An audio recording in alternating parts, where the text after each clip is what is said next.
We need to know where we're going, because all we're ever concerned about, roughly speaking, is where we're going. That's what we need to know. Where are we going? What are we doing? And why?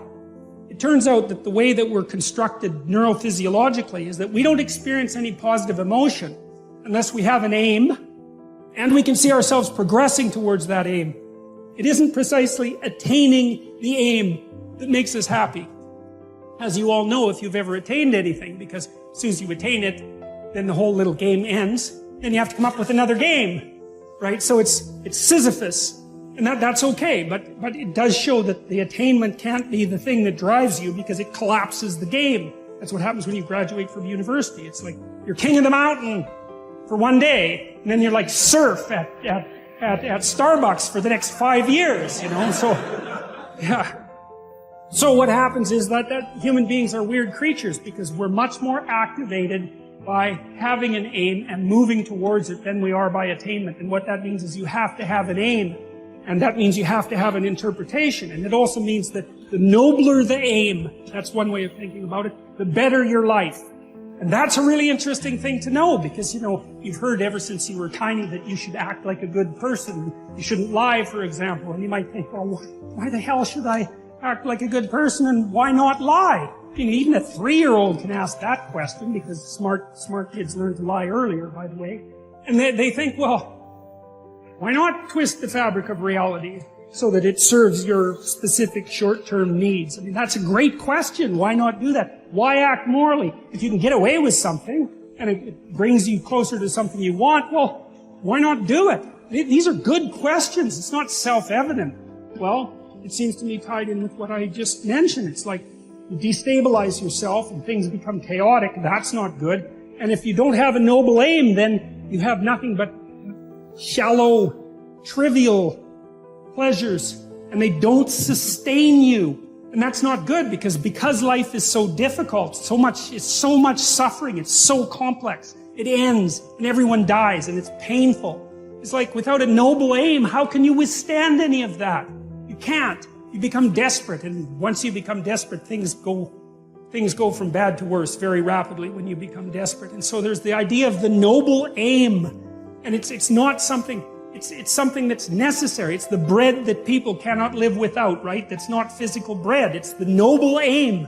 And what is that? Well, it's to pay attention. It's to speak properly. It's to confront chaos. It's to make a better world. It's something like that. And that's enough of a noble aim so that you can stand up without, cringing at the very thought of your own existence, so that you can do something that's worthwhile to justify your wretched position on the planet. And whatever it is that is you has this capacity to experience reality and to transform it, which is a very strange thing, You can conceptualize a future in your imagination, and then you can work and make that manifest. You participate in the process of creation. That's an amazing idea, because it gives consciousness a constitutive role in the cosmos. You are going to meet people in your life you do not like. They may not like you. Doesn't matter. The point is, in work, you're achieving results towards a goal. Now, you don't have to love everybody you work with. It's a nice bonus, but it's not going to happen. So you got to kind of realize they are stepping stones in your career. They are stepping stones if you're an entrepreneur. They're points of resistance. They're roadblocks. They're pitfalls. They're bumps. Whatever you want to call them. But you've got to achieve success. You've got to get over them. You've got to work with them, and you're going to move on. If you dwell on those, if they eat at you and they take away from your focus, then you're losing. And that's something you have to learn. You have to learn to deal with the noise, people that don't like you, people that hassle you, people you don't like. But that has nothing to do with achieving the objective, whatever that is. The first source of inspiration is deciding. Second source of inspiration is planning. And now, here's a big source of inspiration: beginning, getting started. Actually turning thought and the notes on the paper, the plans, actually now committing it to action, getting started. And beginning can be an incredible source of inspiration. Guess what you can say? I'm on a new track. I have carved out for myself a new beginning. I'm on my way to the most incredible health. I will never be the same again. I'm leaving the old, undisciplined part of me. I'm leaving that behind. I'm a new person. I made my first walk around the block that I'd thought about for so long and never did. I finally did it today. I've started. I have begun. That is an incredible source of inspiration. And that is to start, to begin. You cannot believe what can happen to your self-esteem. And many of you have already experienced it. I'm just asking you to begin something new in all the areas of your life. Maybe you've always thought about benevolence, and you just haven't gotten started, or you haven't made the plans, or you haven't made the decision. I'm asking you to start taking that stuff now that's in your head, that imagination, which is very powerful, and it's a great source of inspiration in itself. But then I'm asking you then to decide, use that inspiration. Then I'm asking you to make plans, begin to make plans, use that inspiration. And then if you take that first step, it can be the first step of an incredible journey. And beginning can be many things. Beginning a new commitment to learning. You say, I'm going to have a library second to none, and I bought the first book of my new library today. I'm going to be surrounded by information and inspiration. You know, I provided some space in my room for my expanded library. But here's what's exciting. I got the first book today. I've gotten started. This is just the first of many, many books. This is the first of a whole flow of information for me. This is the first time. You want to learn a new skill and you sign up for a class. Let's say you want to learn accounting or something, and you sign up for the class and you take the first class. You get started. You thought about it. You made some plans for it. You made some time for it. But there's nothing like sitting there in the class with the pen in your hand and the pad ready to take notes. Here I am. I'm starting on a new journey of learning. Remember that. Beginning is a fantastic source of inspiration. Planning is an incredible source of inspiration. If you begin that first week and then you don't continue, yes, you'll be inspired by deciding and planning and beginning. But all of that now will start to fade away if you don't do number 4. One of the great sources of inspiration is progressing. Once you've gotten started, now you proceed, you progress. Now you go to class the second week, you go to class the third week. But it's not only progressing in terms of time, it's progressing in terms of what you're learning, progressing in terms of getting the information that you hadn't discovered before. Now you're excited about that. You use your time not jogging. You see, time determines everything. If your marriage is under stress, it's because you haven't used your time in your marriage properly. Time is so powerful that whatever you invest your time in, you become. There are some people in your life you need to drop. Why? They ain't help you. In other words, time gives you time to change relationships. I put it to you, friends, that you can actually treat time just like money. Write this down. You can have time stolen. How many of you sat with people for 2 hours? When you was finished, you wasn't sure what happened. I mean, 2 hours of your life gone, and they talked to you, and you gained nothing. The older I get, the less time I have to just listen to talk. Time is more valuable than money.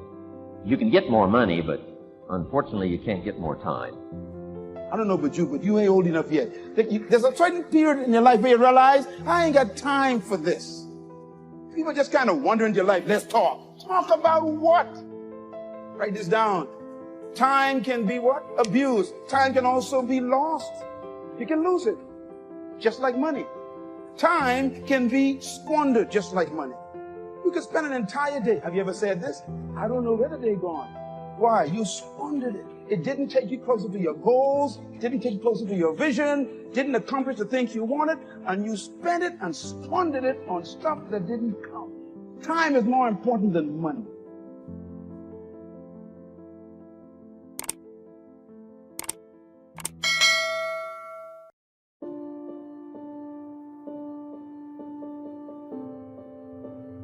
Yeah, see, ladies and gentlemen, it makes a difference. The only time I really appreciated having money was when my mother became ill. My brother called me and said, Leslie, yes, Mama's been sick and we're going to put her in a nursing home. Wesley, we can't do that. Get Margaret Ann on the phone. She's on the phone. Get Linda and Leonard. They're all here. What, Leslie? Mama used to work in a nursing home. She said she never wanted to go into one. I promised her when I was 10 that I would take care of her. He said, we knew you would feel like that. And this is why we did such a thorough job interviewing the various nursing homes. And we have found the one that's ideal. I said, hold it, just a minute.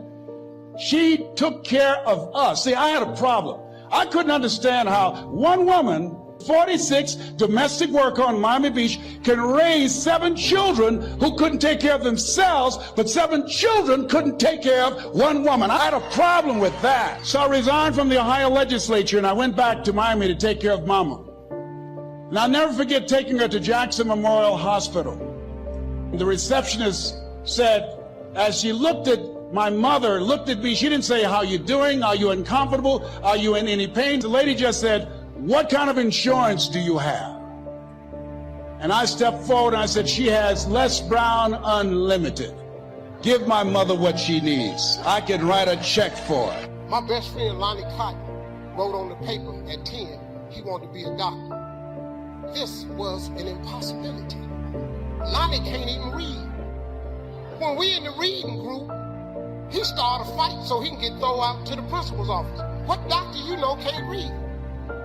I knew Lonnie wasn't going to be no doctor when he said that. I knew he was just writing stuff on the paper.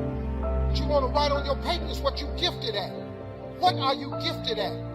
What is the thing that you do the absolute best with the least amount of effort? That's your gift.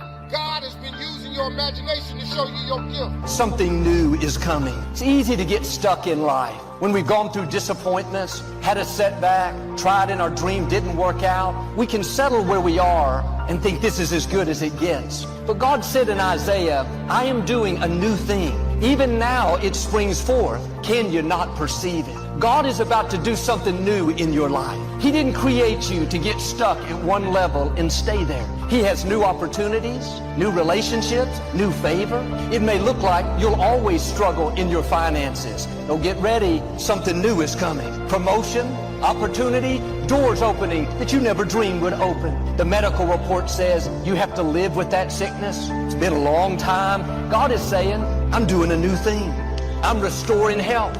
I'm breathing energy, vitality, freshness into your body. That child has been off course for years. You've accepted that he'll never change. That would be true, but God is doing a new thing. Forces of darkness are being broken. Purpose and destiny are rising up. You're about to see a turnaround. Or maybe that addiction has hindered you your whole life. You tried to stop, gone to counseling, nothing helped. This is a new day. Chains that have held you back are being loosed. What's kept you in captivity is coming to an end. Now you have to do your part and receive the prophecy. You can't go around thinking you're stuck. The problem's too big. It's been this way too long. Turn it around. Lord, I believe what you promised. Thank you that you're doing something new in my life. When Isaiah prophesied this, the Israelites were in captivity in Babylon. They had been there a long time, year after year, nothing changing. I'm sure they thought, we'll always struggle. We'll always be oppressed. Then Isaiah showed up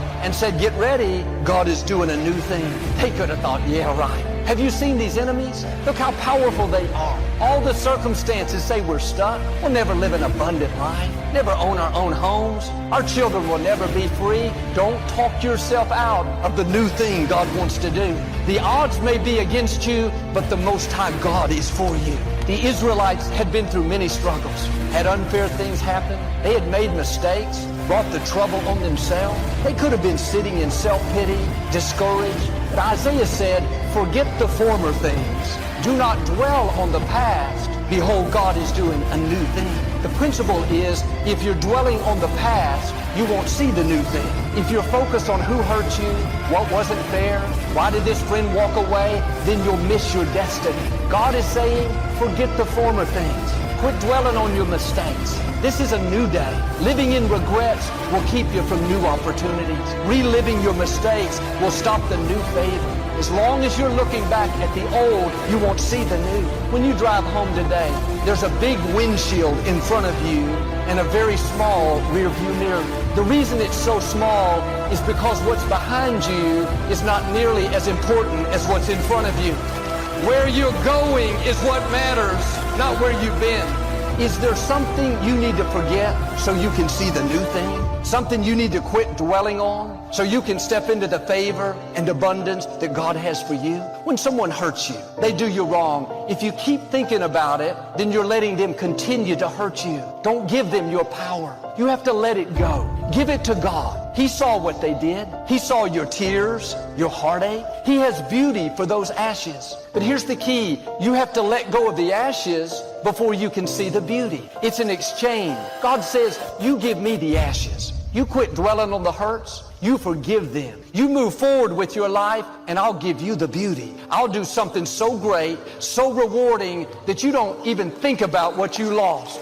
The new thing God has for you, the new people, the new opportunities, the promotion, healing, influence will be better than you ever dreamed. The Israelites were in captivity. Not only were the Babylonians holding them, but all around them was the desert. Even if they escaped, they couldn't survive. But Isaiah explained what the new thing was. He said, God will make rivers in the desert. What looks like barren ground will be turned into fertile land. God was saying, this new thing that I'm about to do, it's not going to be natural, it's going to be supernatural. That's why you can't figure it out. It's not going to be logical. What God is about to do is going to be unusual, uncommon, out of the ordinary. You're going to see rivers where there should be dry places. The scripture says, even in famine, the righteous will have more than enough. Seems like in famine, you would barely get by. But God does things that defies the odds. Don't limit this new thing to what you think can happen. If I can just learn to live with this sickness,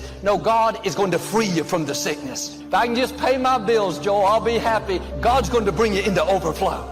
If my child will just stay out of trouble, that child is going to do great things. You may not see how. That's okay. It's not up to you. It's up to God. He's the one that makes rivers in the desert. He's the one that parts Red Seas, cures the lepers, multiplies the food to feed thousands. A lady told me how her relative had passed away and left her a small inheritance. She decided to invest it in real estate. She bought another house and was going to rent it out. The first people that came along seemed like fine people. They worked for a nonprofit that helped children. She thought this couple would be perfect. She didn't do all the background checks that she should have. Turned out they were dishonest. 3 months into the lease, they stopped paying rent and didn't tell her. She had it set up to go to the bank. She thought everything was fine. They kept her from getting the notices. Well, several years went by and eventually the house was foreclosed on. She lost all of her money. She could have been bitter, upset, tried to get revenge, but she said, I didn't make a big deal about it. That takes maturity. It's easy to make a big deal when we're hurt, betrayed. Why did this happen? I'm going to get even. You have to forget the former things. Do not dwell on the past. That means don't let the hurts, the bad breaks, the times you were taken advantage of sour the rest of your life, cause you to live with a chip on your shoulder. God knows how to vindicate you. He knows how to pay you back. Year after year, she kept being her best. Nobody even knew she went through the bad break. She didn't go around complaining, discouraged. She had a song of praise. God sees when you're in the desert. He's watching you in the lonely nights, the times you were betrayed. You felt like giving up, but you kept going. You could have held a grudge, but you forgave. You kept moving forward. Was it easy? You were hurting. The pain was real, but you didn't let it stop you. 6 years later, this lady got a check in the mail unexpectedly from the bank for $125,000. They said, we sold the property and this money belongs to you. She didn't even pay that much for it. She made a profit. God knows how to make rivers in the desert. He knows how to pay you back for the wrongs.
Somebody says, thank you for touching my life and taking the time to make the investment. And that's what I'm all about. So if you'll become a good student today, and here's the last note, don't be a follower, be a student. You'll be happy to know today we haven't come seeking disciples. We've got no movement for you to join. I'm just here to share some of my experiences, good ideas best I can. But I think that's good advice. Don't be a follower, be a student, right? Take advice but not orders. Take information, but don't let somebody, order your life. Make sure what you do is the product of your own conclusion. Excellent note to make. Make sure what you do is the product of your own conclusion. Not to do what someone else says. Take what someone else says. Process it. Think about it. Ponder it. If it makes you wonder, if it makes you think, then it's valuable. Then when you go take action, make sure that the action is not what somebody told you to do. Make sure the action is the product of your own conclusion. You'll follow just a little bit of those simple guidelines telling you the learning process can be speedy, swift, powerful. Your learning curve can go up, and then applying it to your business, your life, your family, conversations, equities of all kinds. You'll find some progress like I did that first 5 years when I met a teacher willing to share with me, turn my life around. Progress I couldn't believe happened for me. Okay, let's get started. I want to review. I was here last time and we talked about the 5 major pieces to the life puzzle.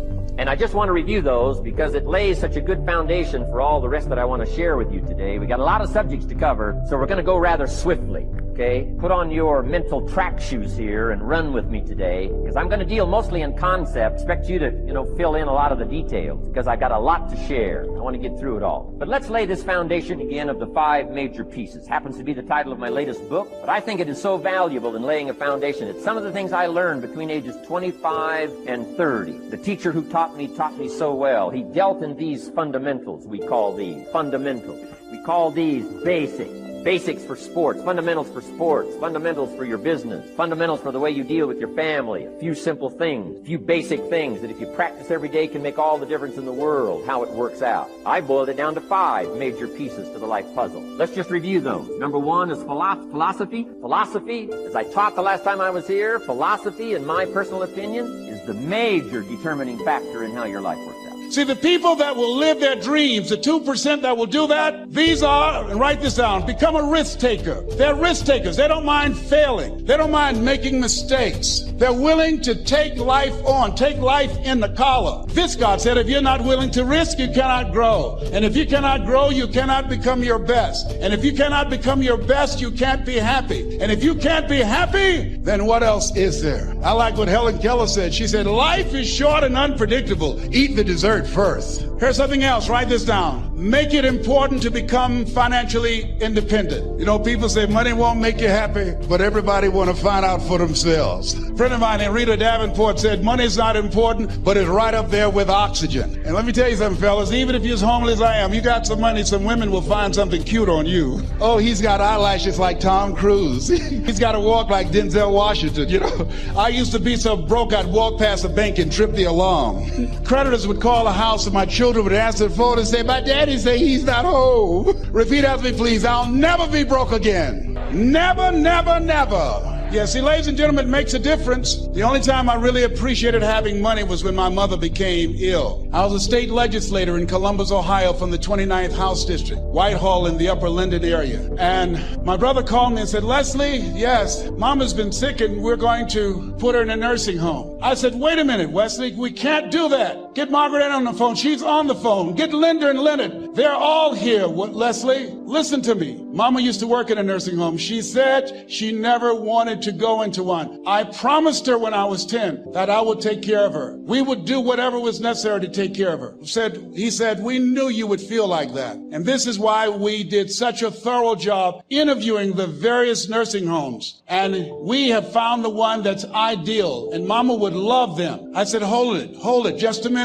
She didn't clean their behinds. She took care of us. See, I had a problem. I couldn't understand how one woman, 3rd grade education, 46, domestic worker on Miami Beach, can raise 7 children who couldn't take care of themselves, but 7 children couldn't take care of one woman. I had a problem with that. So I resigned from the Ohio legislature and I went back to Miami to take care of Mama. And I'll never forget taking her to Jackson Memorial Hospital. And when we went in, the receptionist said, as she looked at my mother, looked at me, she didn't say, how you doing? Are you uncomfortable? Are you in any pain? My mother at that time, she was in her 70s. The lady just said, what kind of insurance do you have? And I stepped forward and I said, she has Les Brown Unlimited. Give my mother what she needs. I can write a check for her. You've heard this before, but if you really began to think about what you think about on a regular basis, most of you are thinking about what you're worried about, you're afraid of, and what you're concerned or anxious about. And you don't take control of your thought. You don't take control about what you're putting in your mind. I'm a decent example of making that shift. I do take control of it. And what I do when I know I'm having ones that don't serve me, I go, I'm intentional about it. When you're intentional about something, it loses its power over you. Once you're aware you're doing something, it can't affect you like it can when you're not aware. So I'm a negative thinker. I love to worry. I have this habit. Now I'm going to be overly cheesy with you because it's all dudes in here, but you have an emotional home. You have a series of emotions you live with regularly, don't you? Regardless of what the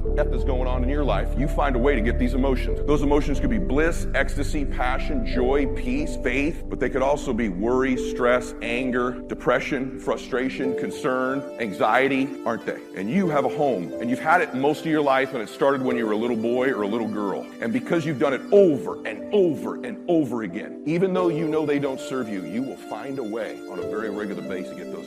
The quality of your emotion is going to be the quality of your life. And if you don't begin to become more intentional about the emotion, see, all of you this year wrote down a bunch of things you want to achieve. So did I. My outcomes for the year. I'm going to make this much money. I'm going to save this much money. We're going to help that many people. I've got a list of all my outcomes. You and I have gotten pretty good at achieving things we put our mind to, haven't we? You're getting pretty good at it. Maybe not last year, but some of you I've been talking to here told me you had your best year. But you're damn good at getting what you want, aren't you? Including the negative thing. You're damn good at getting that stress. Man, you will find a damn to get that emotion. Now, since you're so good at getting what you want, what if you set, and I'm serious, what if you set an outcome to begin to achieve certain emotion on a regular? What you've done is you've deluded yourself into thinking, if I can get $5 million in the bank, $10 million in the bank, or I get one of these houses my lead hat, or I get that hot so-and-so girl, or I get to this level of influence, then I'll have those emotions. That ain't how it works. Your subconscious and unconscious mind has done this millions of times. It's a map, and you will find a way. Trust me. I was worth 30, 40, 50 million dollars. Still really not very happy person. I was worth 100 million. Still not very happy. Married the girl of my dream. Built my first mansion. Built another mansion. Still not very happy because I didn't get outcomes for emotions. I got outcomes for stuff. I want you to have a bunch of stuff. Trust me. I want you to have a bunch of achievement. But if you start to become more intentional about, I'm going to find some peace every day. I'm going to find some faith every day. I'm going to find some solitude every day. You'll find that when you get those emotions, as good as you are, is you'll get more of stuff. People are like, what happened to you? I went from 50 million to probably $500 million, 5 or 8 years. And the difference was, don't quote me on that. The difference was I started to get the quality of life I'm quality. And you got to get those, brother. If you're going to lead your family, you're going to lead your mom and dad, you're going to lead your life, because you're not getting out of here alive. You ain't getting out of here alive. Why don't you start to be a little happier, a little bit more joyous, a little bit more giving, man? You'd be so happy you did. The fact is, the strongest men are the ones who are willing to be the most vulnerable, are the ones who are willing to give joy, give passion, give peace to people. Those are the strongest men in the world.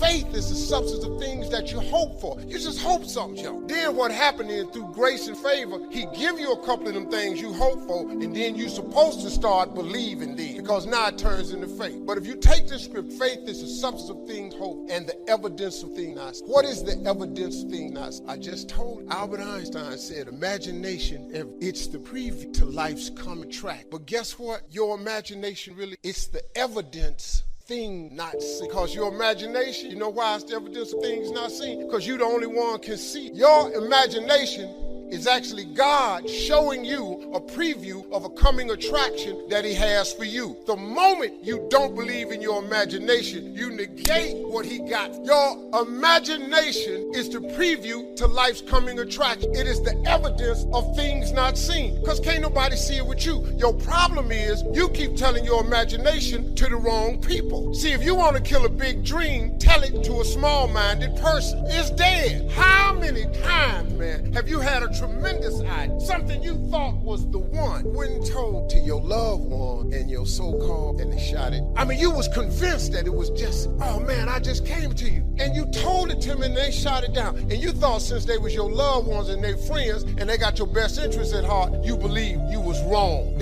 You let them talk you out of what God got. Some of y'all still sitting here with the ambition of opening a business one day, but you scared to go start the business because you got a job and you got bills. Rich people got bills. Everybody got bills. Hell, I got bills. Everybody owes somebody something. I got something with the bank right now. You're gonna let the fact that you got some bills stop you from opening the business, the thing that God done put in your imagination? So you're gonna squash that because you got bills. Everybody got your real life in you.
One of my friends says, well, hey, things don't just happen. Things happen just. Another good note for your note. Things don't just happen. Things happen just. And maybe that's it. I don't know. I'm an amateur on life. I guess like most of us are, trying to figure it out, how to make it valuable. But I was ready. And my good fortune was, at age 25, I met a very wealthy man. His name was Mr. Schoaf, Mr. Earl Schoaf. A friend of mine had gone to work for him, and he started telling me about this man. He said, you got to meet this man I've gone to work for. He's wealthy, but he's easy to talk to. And he's got a unique philosophy of life. And the more he kept talking about this man, I thought, well, I've got to meet this man. So sure enough, shortly after that, I had a chance to meet this remarkable wealthy man, and I was impressed. He was wealthy. Sure enough, he was easy to talk to. I was so intrigued, within a few minutes, I said to myself, if I could be like him, farm boy from Idaho, if I could be like him, I'd give anything. And then I thought, if I could just get around somebody like him, and if he would teach me what to do, I would be willing to learn. I'm coachable. And that was my good fortune. A few months later, this wealthy man that I met, Mr. Schoaf, took a liking to me, hired me, gave me a job. I went to work for him. And I spent the next 5 years in his employ. And then, unfortunately, he died at the end of that period at age 49. His last 5 years, but the first 5 years of my new life, I got to spend with this remarkable man. And my dream came true. He coached me, He taught me the books to read. He taught me the discipline. He taught me the changes to make in my language, personality. And the things he shared with me during that 5 years literally changed my life, turned my life around, changed my income, changed my bank account, changed my future, changed everything. I've never been the same since that unique experience. And I wish he was still alive today, Mr. Schoaf. I'm sure if he was alive today, especially after this seminar, Idaho Farm Boy makes it to Dallas-Fort Worth, full house, standing room only.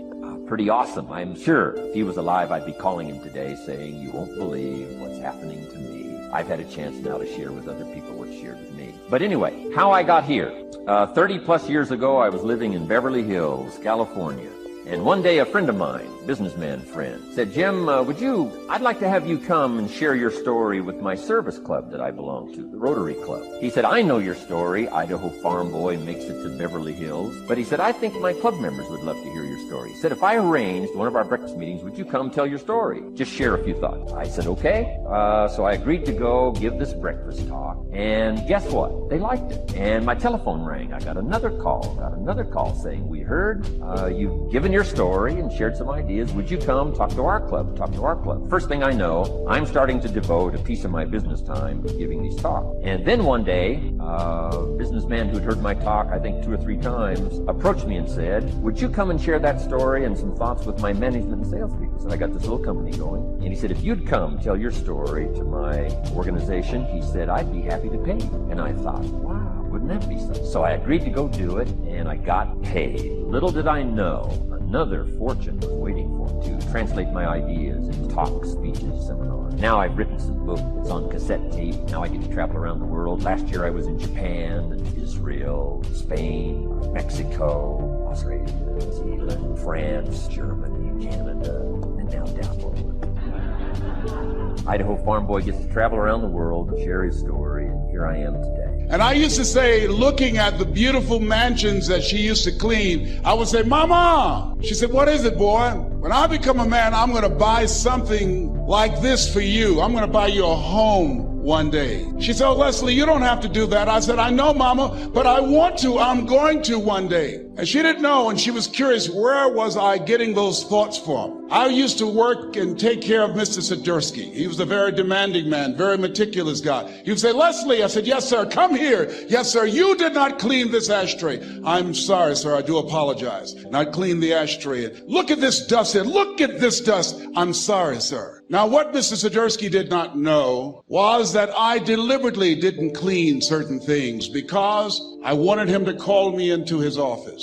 Because when he was in his office, he would listen to motivational messages by a guy by the name of Earl Nightingale. It's a series called The Strangest Secret in the World. We become what we think about. All of us are self-made, but only the successful will admit it. And as I heard those words, they began to program my mind and began to affect my thinking, and it changed how I saw myself. And my vision of myself began to expand. Listening to Bob Proctor talking earlier about awareness and how important it is. He most certainly is right, because I had the awareness at that point in time, as a result of being exposed to those messages, that I could do more than I was now experiencing. Even since I've been associated with working with Peak Potential, my level of awareness has expanded. Robert Riopel and Roxanne and Gail Kingsley, it began to expand all of the people that I've interacted with. Life is about expansion. Robert Schuller said success is never ending. And I want you to think about some goal that will give your life a sense of meaning and value. And whatever it is, I don't want you to limit it. I want you to expand it. I've found that most people fail in life not because they aim too high and miss. No, most people have been like me. Most people aim in life too low, and they aim too low and hit. I did that for many years, and many don't aim at all. So I want you to think about goals in 3 areas. Some personal goal that you'd like to achieve, something that gives your life meaning right now, and some career goal, some financial goal that you'd like to achieve, and your social contribution. Horace Mann said we should be ashamed to die until we've made some major contribution to humankind. My mother was a 22-year breast cancer conqueror. So before I leave the planet, my goal is to reduce the number of women who die from breast cancer in honor of my mother. How many men are over 40? Raise your hands, please. As a 10-year prostate cancer conqueror,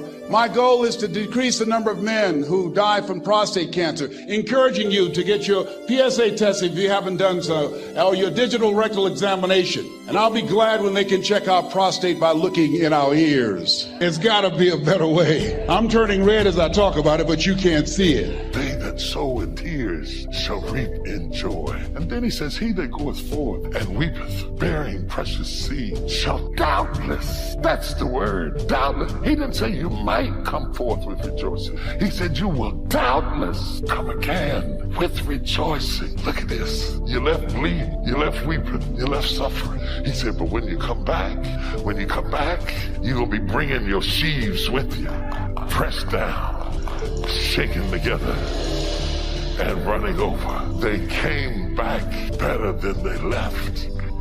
And I want to share with you, when God says when, there is a place that God just speaks a word and he just turns it all around. I don't know whether it's going to be Thursday or Wednesday. I don't know whether it's going to be Friday or next month. I don't know whether it's going to be March or July. God knows when. All I know is I'm waiting on my win. I'm waiting on my win. And when the Lord turns again my captivity, I am not going to sit there like some of you high-minded, fanciful, sedity, self-righteous people and act like I have not been waiting on this. I am going to praise him like an imbecile. I am going to praise him like an idiot. I am going to dance like I lost my mind. I am going to take my glasses off and shake my head like I'm in a rock band. I'm going to walk the floor and dance and praise the Lord. I am going to be a fool for the Lord, because anybody who's been through what I've been through, I earned the right to make some noise. I am going to get on your nerves. I am going to shout the shout of victory. I am going to lift my voice like a trumpet. I am going to shout unto God. I earn the right to praise him. I earn the right to dance. Laugh all you want to, but until you've cried like me, you can't shout like me. Until you suffered like me, you can't rejoice like me. Until you've grown like me, you can't dance a victory like me. Type it right now. I earn this praise. I earn this praise. You can roll your eyes all you want to. You can talk about me if you will. You can send a text out. You can write a blog. But I earn this praise. I earn this blessing. I earn this car. I earn this house. I earn this smile. I earn this life. I earned it. I earned it. I earned it because I was faithful when I was hurting, and because I held on when I was bleeding. I ain't gonna let nobody talk me out of my praise. No! No! No, no, hell no. When God says when, and now I'm not going to rejoice because I'm afraid of getting on your nerves. I want to get on your nerves. I fully plan to get on your nerves. God has win. He has a win. He has a win that's got my name on it. He has a win that's already established. And I want every devil to know you can't keep me in captivity.